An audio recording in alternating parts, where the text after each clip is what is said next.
Need to factory reset your ASUS Vivobook? This step-by-step walkthrough shows you how to restore your laptop to its default settings, whether you're fixing issues, preparing it for sale, or starting fresh. So this should hopefully be a pretty straightforward process, guys, and without further ado, let's go ahead and jump right into it. It's supposed to not delete your personal files. I strongly suggest that you create a backup of any important files or documents before you proceed, because even though it might say that it's going to save your personal files, there's no guarantees that it will, so just keep that in mind, and we're going to go ahead and jump right into it. So we're going to go ahead and start by right-clicking on the Windows Start menu, and we're going to select the Settings. You want to select System, and then on the right side, scroll down until you get to Recovery. Reset Advanced Startup Previous Version of Windows. Go ahead and open that up. So we're going to start by going underneath Recovery Options, reset this PC. Choose to keep or remove your personal files, then reinstall Windows. Go ahead and select Reset PC. Underneath Choose an option, Keep My Files removes apps and settings but keeps your personal files. Now, like I said, there's no guarantee, but you still want to create a backup, but we are going to select that for today's tutorial here. And it's going to ask how would you like to reinstall Windows. I usually do a local reinstall, so that's what I'm going to select. And current settings is going to reinstall Windows from this device, and then we're going to select next again. This shouldn't take too long here, guys. And resetting will change settings back to their default, keep personal files, reinstall Windows from this device, remove all apps and programs, and you can also view what apps will be removed. This will take some time and your PC will restart. These are the apps that will be removed, so take note of that. So you're definitely going to have to reinstall some stuff once it's done. So it looks like I accidentally closed out of there, so I'm just going to go back to exactly where we were.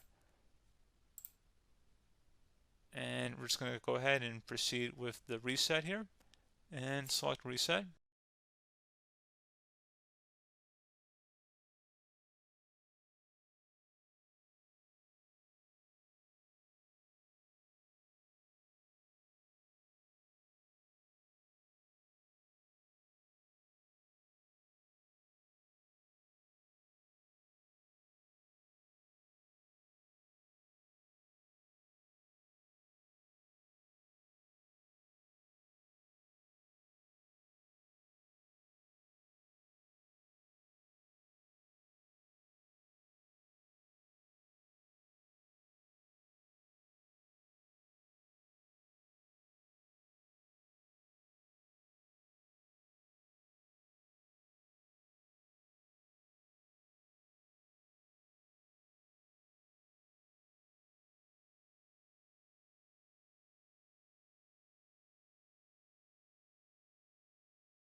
And there you go, guys. Should be simple as that.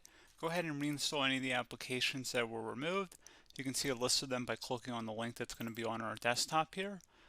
And that's pretty much it, guys. So, as always, thank you for watching this brief tutorial. Do hope I was able to help you out, and I do look forward to catching you all in the next tutorial. Goodbye.